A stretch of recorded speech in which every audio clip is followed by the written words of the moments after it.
Bonjour et bienvenue sur cette réflexion sur les parvis. Pour cela, je vais prendre une parole de David dans le psaume 84, verset 11, où David dit une parole célèbre. euh, Un jour dans tes parvis vaut mieux que 1000 ailleurs. Je préfère me tenir sur le seuil de la maison de mon Dieu plutôt que d'habiter sous les tentes de la méchanceté. Je vais me concentrer ici sur les parvis. C'est David qui le dit.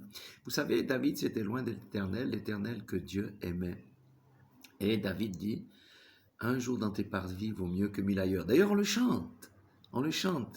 Un jour dans tes parvis vaut mieux que 1000 ailleurs. Alléluia. Maintenant, vous savez que le Testament était l'ombre des choses à venir. Et David ne pouvait pas dire un jour dans le lieu saint vaut mieux que 1000 jours ailleurs. Il ne pouvait pas le dire parce qu'il était condamné à rester sur les parvis.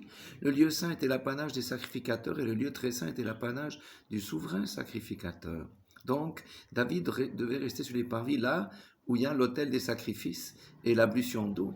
C'est là que lorsqu'il péchait, devait aller faire ses sacrifices. Alléluia.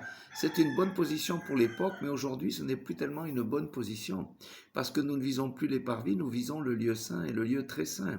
Et nous allons voir ça dans les autres petites réflexions. Pourquoi c'est dangereux pour un chrétien de rester sur le parvis aujourd'hui? Parce qu'il n'est pas en communion avec Dieu et les parvis sont proches du monde. Vous savez que des fois, c'est la parole qui attire quelqu'un de la rue à venir dans le parvis. Mais il peut ressortir. Un chrétien qui n'est pas né de nouveau, un religieux, est sur les parvis, il n'est pas dans le lieu saint et il a tout loisir de retourner dans le monde. Voilà pourquoi notre position est meilleure que celle de notre patriarche David. Soyez tous bénis dans le nom puissant de Jésus-Christ de Nazareth et rappelez-vous que nous avons un privilège.